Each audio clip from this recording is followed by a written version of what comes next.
చెప్పండి నాకు ప్లీజ్. కాకినాడ నాకు చాలా ఇష్టం.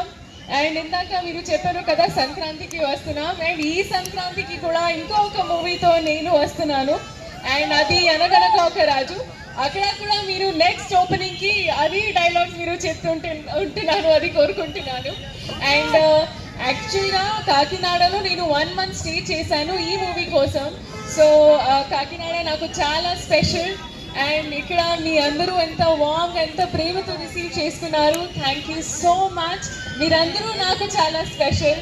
అండ్ అలాగే లక్కీ సిగ్నేచర్స్ మీ అందరికీ హార్టీ కంగ్రాచులేషన్స్ అండి. అండ్ ఇంకా స్టోర్స్ ఓపెన్ చేయాలి మీరు, అది మనస్ఫూర్తిగా కోరుకుంటున్నాను.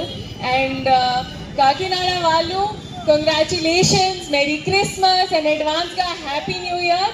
అండ్ మీ అందరికీ నేను సంక్రాంతికి వస్తున్నాను ఈసారి అనగనగా ఒక రాజు. సరేనా? థియేటర్స్లో కలుద్దాం మీకు. ఓకే, సో కటన్ రీస్ ఒక్కసారి మన కాకినాడలో స్పెషల్ ఏంటమ్మా? కాజా. ఒక్కళ్ళు అన్నారు కదా మీనాక్షి చౌదరి గారి కోసం తీసుకొచ్చారు. ఒక అరకేజీ కాజా తీసుకొచ్చారా? మేడం లోపలికి వెళ్ళి బయటకు వచ్చేసరికి గబగబా పట్టుకొచ్చాడు. మేము ఎంతమంది తీసుకొస్తారో చూద్దాము. గబగబా మేడం లోపలికి బయటకు వచ్చేసరికి కోటయ్య కాజా మహేంద్ర మిఠాయి వాళ్ళకి ఖాళీ ఉండదు. ఇక్కడ సేల్స్ కన్నా అక్కడ సేల్స్ డబుల్ ట్రిపుల్ అయిపోతాయి మీరు ఆ మాట చెప్తే. అందుకని గబగబా వెళ్ళి మేడం బయటకు వచ్చేసరికి మళ్ళీ తీసుకొచ్చేయండి అమ్మా.